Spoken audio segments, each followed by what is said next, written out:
Myself Sushmita Sao. Today I am going to take English, and in English class 11 Hornbill book, from the Hornbill book lesson 5, the Ailing Planet, the Green Movement's Role.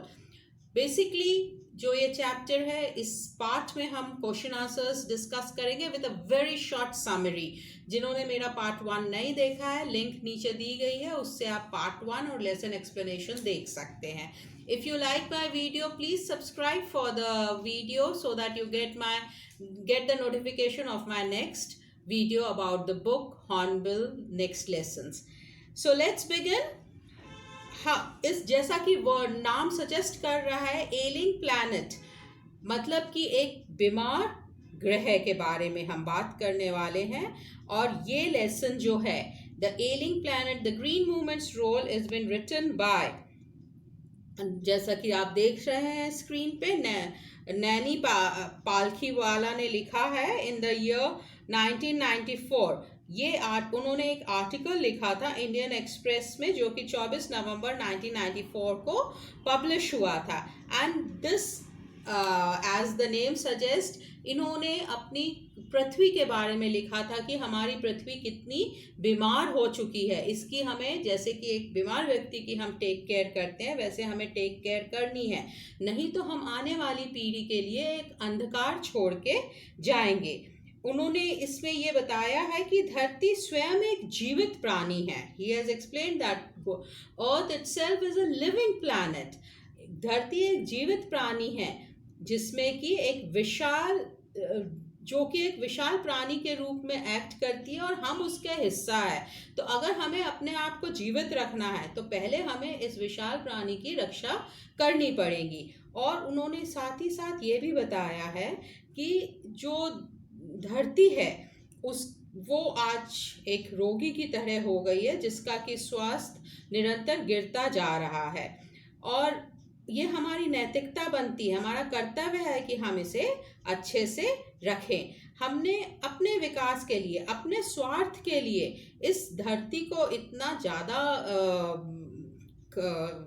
खराब कर दिया है, या हमने अपनी जो आने वाली पीढ़ी है, अपनी वर्तमान की आवश्यकताओं को पूरा करने में हमने भावी पीढ़ी के बारे में बिल्कुल ही नहीं सोचा है. और जो प्राकृतिक संसाधन है उससे हमने उसको पूर्णतः वंचित कर दिया है.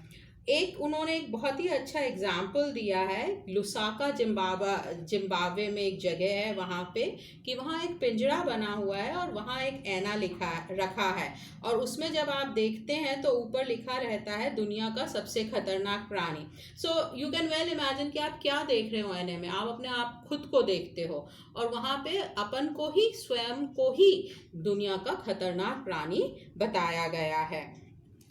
इसी तरह आगे नानी पालखीवाल ने बहुत सारे एग्जाम्पल देते हुए काफ़ी सारी अर्थ को सेव करने की चीज़ें या तरीके बताए हुए हैं. उन्होंने ये भी कहा है कि ये ठीक कहा जाता है कि जंगल मनुष्य जीवन के सबसे पहले आए, उसके बाद रेगिस्तान आया. पर जब हम लोगों ने जो ट्रॉपिकल फॉरेस्ट है उसका इतना ज़्यादा यूज़ किया कि आज वो बहुत ही ज़्यादा रिड्यूस हो गए हैं. साथ ही वो बताते हैं कि जो पृथ्वी है उसकी 4 चीज़ें मुख्यतः बहुत ही इम्पोर्टेंट है.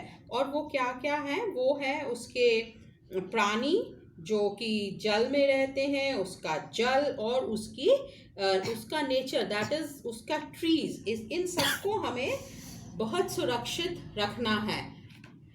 अब चलिए हम इसके आगे पढ़ते हैं. और उन्होंने कांस्टेंट रिक्वेस्ट किया है कि we need to save the planet. हमें इस अर्थ को सेव करना है ताकि हमारी भावी पीढ़ी बहुत अच्छे से रह सके. हमें उन्हें अंधकार में नहीं छोड़ना है. चलिए इसके आगे अब हम करते हैं हमारे नेक्स्ट क्वेश्चन आंसर्स, जिसमें कि उन्होंने we will directly start with question answers. मेरे को आशा है आपको समझ आ गया होगा कि हमने क्या बेसिक लेसन का जस्ट क्या है. अब let's start with question number 1. Locate the lines in the text that support the title The Ailing Planet. Answer आप आंसर स्वयं भी कर सकते हैं इसका. मैंने जो आंसर किया है, the following lines in the text support the title ailing planet, और वो लाइन जो हमको टेक्स्ट में लगता है कि सपोर्ट करती है उसको हमने यहाँ पे लिखा है. आप भी लेसन पढ़ें और इन लाइन्स को ढूंढें और लिखें. Next we have to save our earth. देखिए किस तरह से हमारी अर्थ रो रही है क्योंकि हम डेवलपमेंट के नाम पे हमने फैक्ट्रीज बना ली है, पानी कम हो गया है, फैक्ट्रीज का कचरा जा रहा है, हमारा डिप्लीशन ऑफ फॉरेस्ट्स हो रहा है एंड हमारी धरती किस तरह से क्राई कर रही है. Next question we come to, what does the notice the world's most dangerous animal at the cage in the zoo at Lusaka, Zambia signify. मैंने इसका आंसर आपको पहले भी बताया है कि वहाँ पे एक ऐना रखा है जिसमें हम अपने आप को देखते हैं और ये देखते हैं, वहाँ हमें ये मैसेज मिलता है कि इस दुनिया के सबसे खतरनाक प्राणी हम स्वयं हैं. क्वेश्चन 3 है, how are the earth's principal biological system being depleted. That is कि हमारा जो अर्थ है उसका कैसे जो बायोलॉजिकल सिस्टम है वो कम होता जा रहा है. तो उसका एक्सप्लेन मैंने अभी आपको उस डायग्राम से किया था कि कैसे हम अपने स्वार्थ के लिए चीज़ें कम करते जा रहे हैं. अर्थ की 4 बेसिक नीड्स है, फिशेस, फॉरेस्ट एंड ग्रासलैंड, जो कि ग्रासलैंड जो कि प्लेन लैंड हो. जबकि अब हम ये देख रहे हैं कि हम वाटर भी डिप्लीट कर रहे हैं. जब हम वाटर डिप्लीट करते हैं तो ऑटोमेटिकली फिशेस कम होती है. फॉरेस्ट तो हम कर ही रहे हैं डिप्लीट, और जो ग्रासलैंड जो खुला एरिया था वहाँ पे हमने अपने कंक्रीट जंगल मतलब कि अपने घर बना लिए हैं. क्वेश्चन 4 है, why does the author agree that the growth of world population is one of the strongest factor distorting the future of human society. ये क्वेश्चन में पूछा गया है कि ऑथर कैसे अग्री करता है कि ग्रोथ, जो वर्ल्ड की पॉपुलेशन की ग्रोथ है उसी के कारण जो फ्यूचर है हमारी सोसाइटी का वो उसको कम कर रहा है, मतलब जो हमारे फ्यूचर है उससे वो खेल रहा है. बिकॉज ये तो बात बिल्कुल ही सही है क्योंकि जैसे जैसे पॉपुलेशन बढ़ती है वैसे वैसे हमारी ज़रूरतें भी बढ़ती है, और उन ज़रूरतों को पूरा करने के लिए हम अपनी मदर अर्थ को डैमेज कर रहे हैं. Now this is discussion. मैंने कुछ डिस्कशंस अपने पॉइंट ऑफ व्यू से दिए हैं, ये आप अपने हिसाब से भी बना सकते हैं.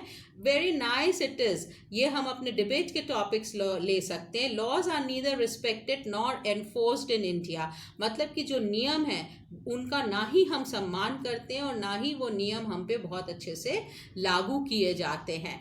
तो इसके बहुत सारे एग्जाम्पल हैं, मैंने 1-2 एग्जाम्पल अपनी तरफ से लेके दिए हुए हैं. आप इसे पढ़ के ये भी लिख सकते हैं और आप अपने आप भी you can talk on this matter.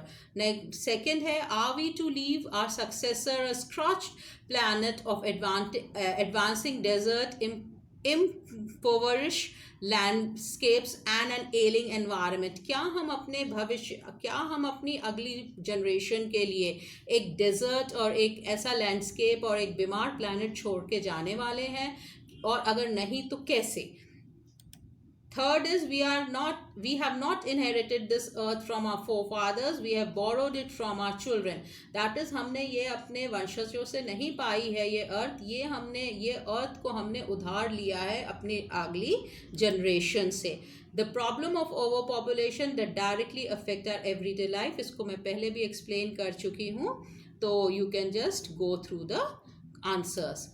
Next is thinking about the language. The phrase inter alia, meaning among other things, is one of the many Latin expression commonly used in English.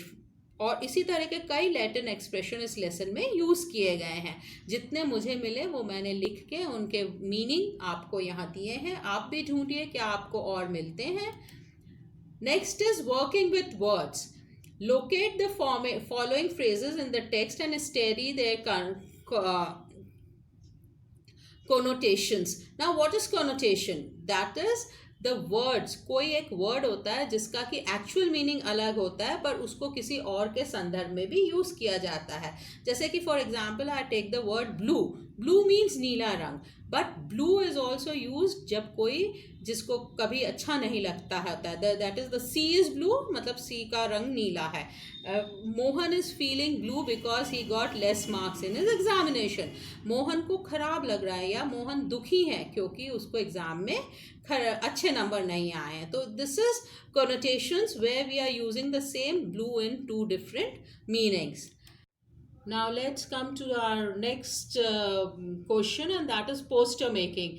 Now poster making is very important for you all. Here I have just given you one example that what all should be covered in the poster. So here you can see that what all is given. First we have written join the green movement, then ideas, what are the idols for it, and then what is its importance, the day, and everything should be very clear in the poster, and poster should be eye-catching. This is just an example. You can make your very own poster. I hope so the lesson is clear to you. With that, thank you very much. Take care. Bye. Sushmita.